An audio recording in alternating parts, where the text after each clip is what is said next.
Bien, seguimos con Voz Ciudadana. El día de hoy el tema es la muerte civil y se ha unido a esta conversación que teníamos en primer lugar con Enrique Mendoza, presidente de la Sala Civil de la Corte Suprema del Poder Judicial, el abogado penalista Carlos Caro, a quien le damos la bienvenida. ¿Qué tal? ¿Cómo está, doctor Caro? Bueno, estamos conversando con el doctor Enrique Mendoza en torno a este tema de la muerte civil, cuáles eran sus pros y contras, y bueno, definitivamente también un poco haciendo historia, ¿no? Un background de lo que significaba la muerte civil. Bueno, sin duda tenemos acá las dos partes, ¿no? Tenemos la parte que tiene que ver lo justo de la muerte civil y tenemos que ver la parte de la defensa, ¿no? Claro. Entonces, en el caso de la defensa, por ejemplo, en caso de una persona pues, que es condenada bajo la muerte civil, ¿qué se podría presentar? Fíjense, yo creo que hay varios temas que tiene que resolver el gobierno a nivel del proyecto. Primero porque me parece que va a surgir en el camino, dentro de las diversas interpretaciones que se van a producir, voces que van a cuestionar la norma por el tema de la constitucionalidad, ¿no? Porque de hecho ya hay algunos opinólogos que han venido diciendo de que una muerte civil, una inhabilitación perpetua, es algo que tendría que revisarse porque así como la cadena perpetua se puede revisar a partir del año 35, la muerte civil tendría que poder revisarse también en algún momento si es que la persona se ha resocializado. Pero también coincido con lo que ha dicho plenamente el doctor Mendoza, de que acá se tiene que aplicar, digamos, la pena de inhabilitación conforme al criterio de proporcionalidad, ¿no? Entonces, no todo delito de corrupción, un caso de corrupción callejera, digamos, el que le paga 50 soles al policía para evitarse una multa, no es lo mismo que una persona que en un contrato público, por ejemplo, se colude y se apropia de caudales del Estado, ¿no? Cometiendo colusión desleal o cometiendo peculado. Entonces, hay que diferenciar y graduar la sanción de acuerdo pues, al impacto que ha generado el delito para la sociedad y para el Estado, ¿no? Ahora, doctor Mendoza, la corrupción pues, se ha dado siempre y en todo tipo de ámbito, ¿no? Entonces, ¿cómo evitar desde su perspectiva que el ciudadano o las autoridades públicas pues, no caigan en el tema de la corrupción? Bueno, a veces uno cae en la ingenuidad de creer que con una sola norma ya baja la corrupción. Son varias medidas, hay que saberlas tomar. Por ejemplo, el registro de funcionarios que han incurrido en una falta contra la administración pública, contra el tesoro público, eso me parece una medida concomitante muy buena.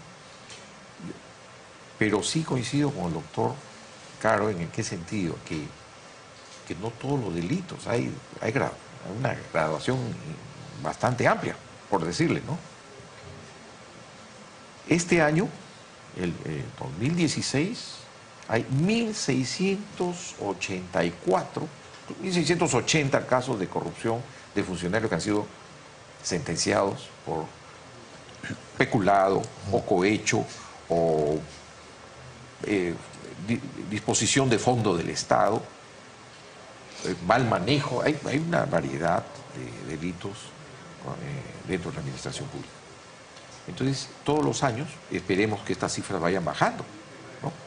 O quizás por la eficiencia que se pueda ir aumentando en la captación o la detección, perdón, de estos delitos, quizás aumente un poco, pero con las medidas se supone que deben bajar. Pero de todas maneras, no podemos nosotros decir los 1.680 que han sido sentenciados, inhabilitados perpetuamente, a perpetuidad, ¿no?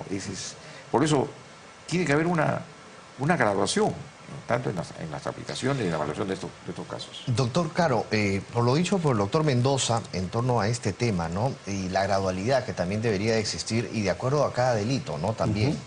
Usted, por ejemplo, ¿cuál sería su posición en lo que tiene que ver, bueno, lo que ha dicho también la ministra de Justicia, ¿no? Marisol Pérez Tello, que debería de ser tramo por tramo, ¿no? Así es. Hoy por hoy el Código Penal prevé el sistema de los tercios.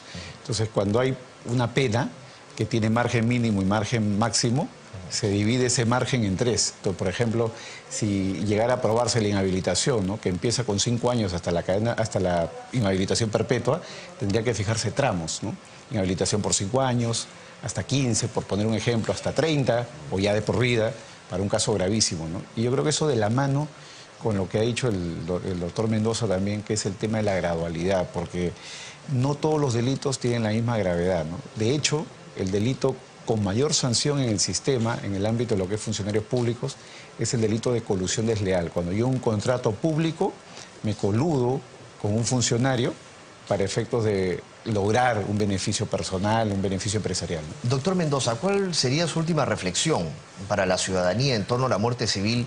Y bueno, muchos pueden estar pensando, uy, muerte civil, ¿no? O sea, por cualquier delito ahora me pueden a mí condenar con esta ley. Bien, yo pienso que hay un buen equipo de abogados que tienen que afinar y que tienen que afinar este dispositivo, ver también la cuestión el aspecto de hasta cuántos años se va a aplicar esta inhabilitación, si es perpetua o no, porque aparentemente va a ser perpetua en los casos graves. Y afinar conceptos, y hay una repercusión constitucional. Y también debe poner un candado para que no sea utilizado políticamente.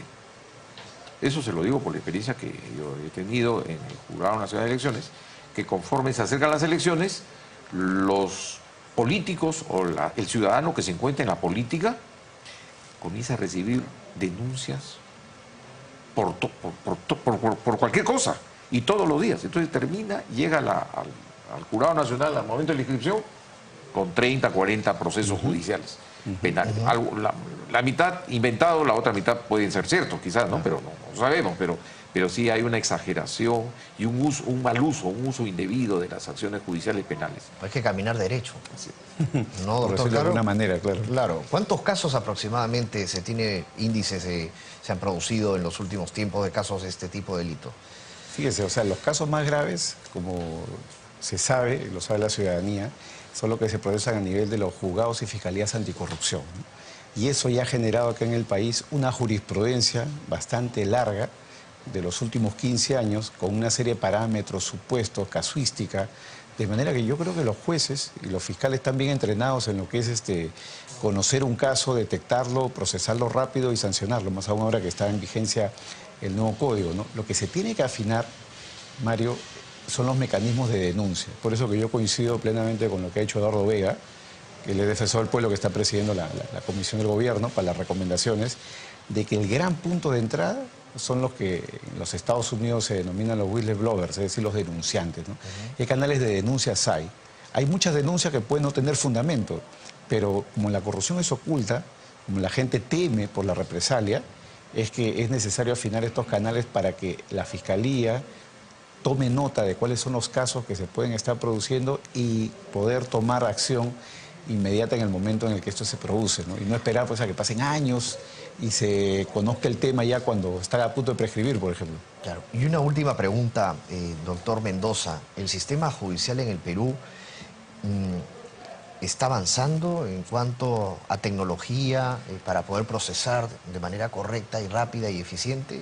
Sí, con respecto a su pregunta y con lo dicho por el doctor Caro, yo quisiera complementarlo con algo, ¿no? La parte probatoria es muy importante.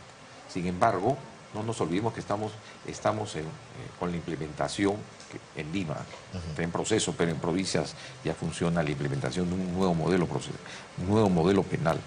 Entonces, en este modelo, el juez en realidad resuelve, él no investiga, no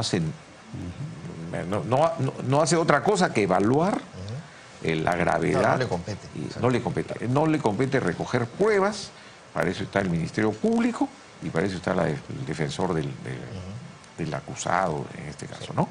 Entonces, la tecnología debe apreciarse si es que está funcionando en los mecanismos de acusación, Ministerio Público, en el recojo del caudal probatorio que se va a presentar ante este juez, porque los jueces están preparados. La informatización está bastante implementada, el nuevo modelo procesal penal tiene un respaldo tecnológico bastante bueno, es caro, pero hay un avance evidente, ¿no? Así que sí, la judicatura está preparada. Doctor Caro, queríamos también conocer su posición y ya también para finalizar el bloque de Voz Ciudadana, sin duda, su posición en torno al tema de la rapidez, ¿no?, que existe. ¿Cómo ven ustedes también el sector defensa si es que el Poder Judicial pues actúa de manera rápida para poder resolver los casos? Pero antes vamos a hacer una pausa. Agradecemos la visita de Enrique Mendoza, presidente de la Sala Civil de la Corte Suprema del Poder Judicial. Nos vamos a quedar con usted, doctor Caro, para seguir conversando sobre el tema. Volvemos.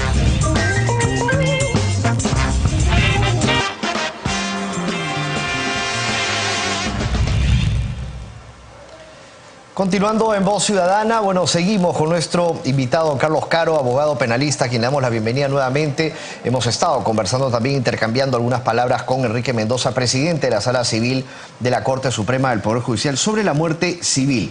Y es que vamos a reiterarles pues, que el Ejecutivo aprobó la muerte civil para personas que hayan cometido los delitos de corrupción.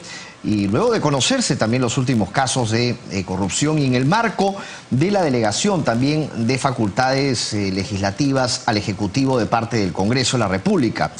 Hablamos básicamente con el doctor Mendoza en qué consistía esta ley y bueno, y vamos a ver ahora la otra parte, como ya lo habíamos hecho anteriormente, pero de una manera un poco más profunda, y es en el tema desde el lado de lo que tiene que ver la defensa de las personas que cometen este acto, no ya sea de corrupción o cualquier otro hecho ilícito, sin duda que tiene que ver también con esta ley de la muerte civil, porque con eso se les condenaría, pues, ¿no? Entonces, a comparación, doctor Caro, del Perú y otros países, ¿cuáles son los índices? ¿En qué otros lugares se aplica y de qué forma, no? Fíjese, Mario, esto se aplica generalmente desde el punto de vista de la regulación laboral estatal, es decir, el acceso a la función pública.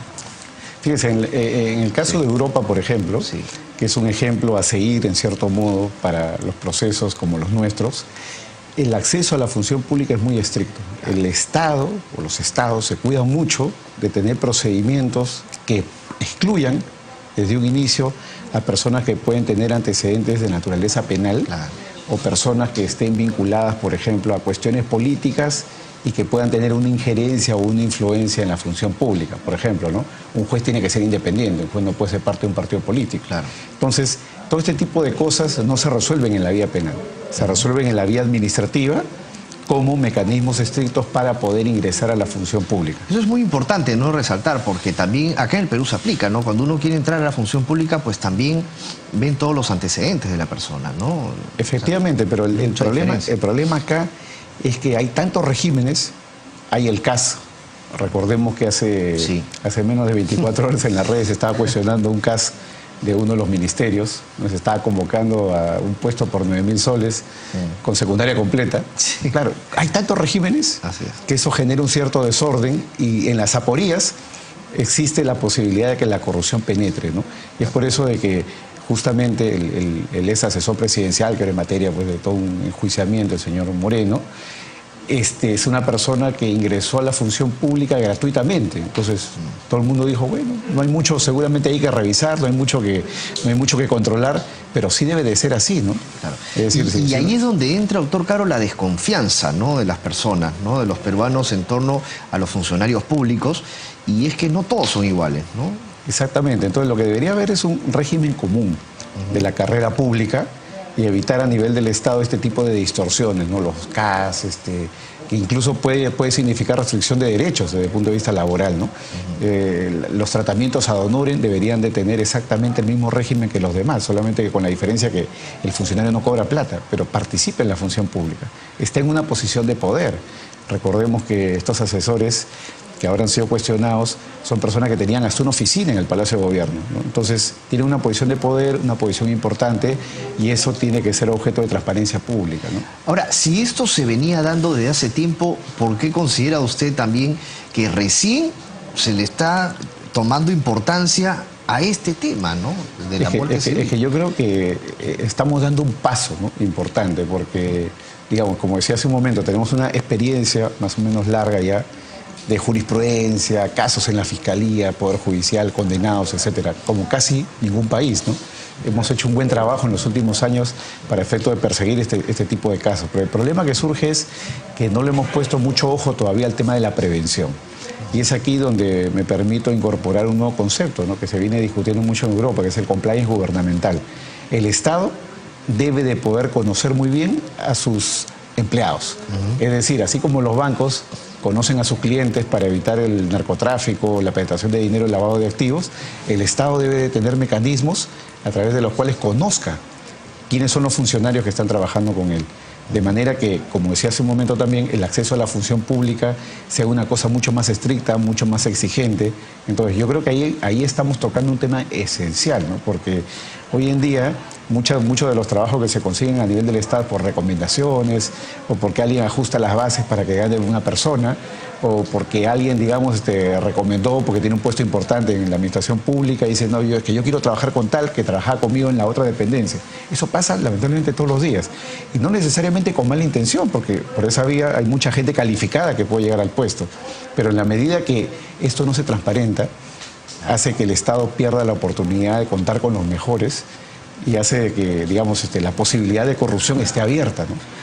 Para las personas que quieran, digamos, lucrar de manera indebida del puesto, ¿no? Ahora, hablábamos sin duda de los antecedentes también, ¿no? Ya sean penales, policiales, que son requisitos pues que se necesitan, ¿no? En todo medio laboral y bueno, y también en las entidades públicas, ¿no? Entonces, el trabajo es sencillo, ¿no? No hay sí, mucho claro, que hacer. bueno, en cierto modo es sencillo porque las bases de datos existen. Claro. Lo que es importante es poner eso en línea porque, digamos, muchas veces, y ha pasado, los casos son así lamentablemente, las personas falsean información, ¿no? Niegan que tienen antecedentes o de pronto alguien ha sido condenado y hace el proceso de rehabilitación y el antecedente desaparece del sistema. De manera que puede poner en su currículum que no tiene ninguna condena, ningún proceso y puede ser un reincidente. Entonces, en la medida que esta información se ponga en línea, se transparente a nivel del Estado, es que se va a poder contar con estos mecanismos de cumplimiento para seleccionar bien a los funcionarios y darle el seguimiento correspondiente. Por poner un ejemplo, ¿no? Un ejemplo muy concreto, ¿no?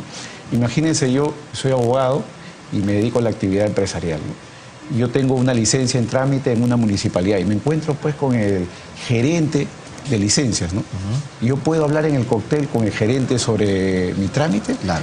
Todo este tipo de cosas se ven desde el punto de vista de lo que es compliance, prevención de la corrupción, donde el funcionario tiene que saber perfectamente cuáles son sus límites, ¿no? Puedo irme a comer con él, puedo tomarme café con él, lo puedo llamar por teléfono, lo puedo whatsappear, le puedo mandar emails. Todo ese tipo de cosas tienen que entrar dentro de lo que es un programa de cumplimiento, ¿no? Que cada organismo del Estado lo debe de tener. Si bien eso va a generar más burocracia, más costos públicos, es el costo de prevenir la corrupción, es el costo de evitar que hayan casos a futuro. Doctor Caro, unas últimas reflexiones, bueno, ya para finalizar el programa sobre el tema de muerte civil aquí en Congreso Televisión. Sí, yo creo que es una medida importante, es una medida necesaria para el sistema. Lo único que en lo que estamos totalmente de acuerdo todos es de que tiene que haber gradualidad, ¿no? Y esto tiene que estar pensado para los delitos más graves.